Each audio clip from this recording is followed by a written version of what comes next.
Metabolism rate क्या है? अगर आपका मेटाबॉलिज्म रेट स्लो है तो आपकी बॉडी में क्या होता है, और अगर कहीं आपका मेटाबॉलिज्म रेट जरूरत से ज्यादा फास्ट हो जाए तो आपकी बॉडी में क्या होगा, और सबसे बढ़कर कैसे आप अपना मेटाबॉलिज्म रेट चेंज कर सकते हैं। इन तमाम चीजों के बारे में आपको इस वीडियो में बताएंगे। लेकिन वीडियो का आगाज करें उससे पहले हमारे YouTube channel food fitness secrets को सब्सक्राइब भी कर लें और जो बाद में घंटी का निशान आता है उसको भी क्लिक कर दें। सबसे पहले इस चीज को समझ लेते हैं कि मेटाबॉलिज्म रेट क्या होता है। हम जो खाना खाते हैं उसमें कैलोरीज मौजूद होती हैं। इन कैलोरीज को हमारी बॉडी एनर्जी में कन्वर्ट कर लेती है और मुख्तलिफ ऑर्गन्स को चलाने जैसे कि दिल और दिमाग और सेलुलर लेवल पर मुख्तलिफ फंक्शंस को परफॉर्म करने के लिए इस एनर्जी का इस्तेमाल करती है। जब हम आइडल हालत में बैठे होते हैं यानी कोई काम नहीं कर रहे होते, उस वक्त हमारी बॉडी कितनी एनर्जी यूज करती है इसको मेटाबॉलिज्म रेट कहते हैं। अगर आइडल हालत में हमारी बॉडी कम एनर्जी इस्तेमाल करती है तो इसका मतलब है कि हमारा मेटाबॉलिज्म रेट स्लो है। लेकिन अगर आइडल हालत में हमारी बॉडी ज्यादा एनर्जी इस्तेमाल करती है तो इसका मतलब है कि हमारा मेटाबॉलिज्म रेट फास्ट है।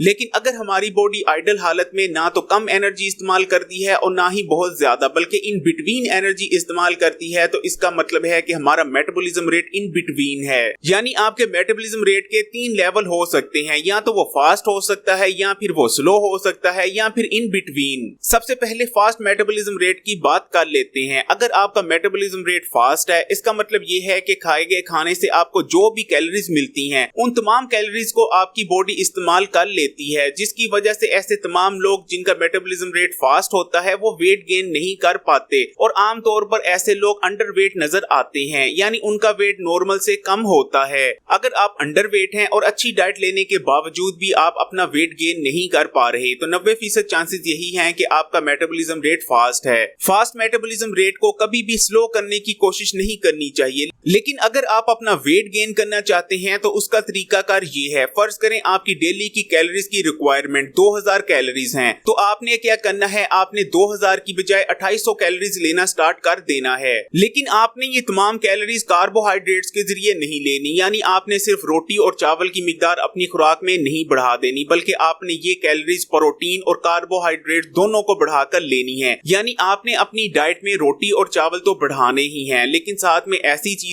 यानी गोश्त और दूसरी दीगर चीजें जिनमें प्रोटीन मौजूद होता है उनका इंटेक भी बढ़ाना है। साथ में आपने एक जो दूसरी चीज करनी है वो ये है कि आपने एक्सरसाइज करनी है। लेकिन ये एक्सरसाइज सिर्फ कार्डियो बेस नहीं होनी चाहिए, बल्कि कोशिश करें कि कार्डियो एक्सरसाइजेज कम से कम करें और वेट ट्रेनिंग ज्यादा की जाए, क्योंकि वेट ट्रेनिंग करने से बॉडी में मसल मास बढ़ता है। आपकी बॉडी में मसल मास में इजाफा होगा, यानी आप वेट गेन करेंगे, वो भी हेल्दी तरीके से। जबकि अगर आप ज्यादा कार्डियो एक्सरसाइजेज करते हैं यानी जॉगिंग वगैरह करते हैं तो जॉगिंग वगैरह ज्यादा करने की वजह से आपको वेट गेन करने में मुश्किलात का सामना करना पड़ सकता है। इसलिए कोशिश करें कि हफ्ते में 2 दिन से ज्यादा आप हरगिज कार्डियो एक्सरसाइजेज ना करें, बल्कि ज्यादा से ज्यादा वेट ट्रेनिंग करने की कोशिश करें। अब स्लो मेटाबॉलिज्म रेट की बात कर लेते हैं। अगर आपकी बॉडी आइडल हालत में कम एनर्जी इस्तेमाल करती है तो इसका मतलब है आपका मेटाबॉलिज्म रेट स्लो है। अगर आपका मेटाबॉलिज्म रेट स्लो है तो आपकी बॉडी खाने से मिलने वाली तमाम एनर्जी को इस्तेमाल नहीं कर पाती और एक्स्ट्रा एनर्जी को चर्बी की शक्ल में आपकी बॉडी स्टोर करने लग जाती है, जिस वजह से जिस्म में फालतू चर्बी जमा होने लग जाती है और आपका वेट गेन होना शुरू हो जाता है। और दूसरी चीज ये, क्योंकि आपकी बॉडी बहुत कम एनर्जी को इस्तेमाल कर रही होती है इसलिए आप ज्यादा एक्टिव नहीं रह पाएंगे। आप थोड़ा सा काम करने के बाद थकावट महसूस करने लगेंगे और पूरा दिन थके थके रहेंगे।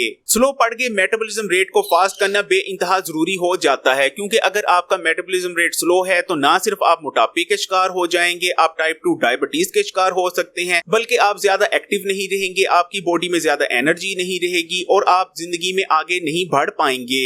इसलिए अगर आपका भी मेटाबॉलिज्म रेट स्लो पड़ चुका है तो आप इस आसान तरीके पर अमल करके अपने स्लो पड़ गए मेटाबॉलिज्म को दोबारा से बूस्ट कर सकते हैं। स्लो पड़ गए मेटाबॉलिज्म रेट को दोबारा से बूस्ट करने के लिए आपने क्या करना है, आपने सबसे पहले अपनी डेली की रिक्वायर कैलोरीज का हिसाब लगाना है। फर्ज करें आपको रोजाना की 2000 कैलोरीज की जरूरत है तो आपने 2000 की बजाय रोजाना की 1200 कैलोरीज लेनी है, यानी आपने रोजाना की 800 कैलोरीज अपनी जरूरत से कम लेनी है। आपने कैलोरीज का इंटेक 2 तरीकों से कम करना है। सबसे पहली चीज ये कि आपने अपनी डाइट को कम कर देना है और दूसरी चीज ये कि आपने एक्सरसाइज स्टार्ट कर देनी है। आपने हफ्ते में कम से कम 6 दिन लाजमी एक्सरसाइज करनी है। आपने 4 दिन कार्डियो एक्सरसाइजेज करनी है यानी जॉगिंग वगैरह, और 2 दिन आपने वेट ट्रेनिंग करनी है। अगर आप इस सिंपल से प्लान पर अमल करते हैं तो आपका स्लो पड़ गया मेटाबॉलिज्म रेट दोबारा से बूस्ट हो जाएगा।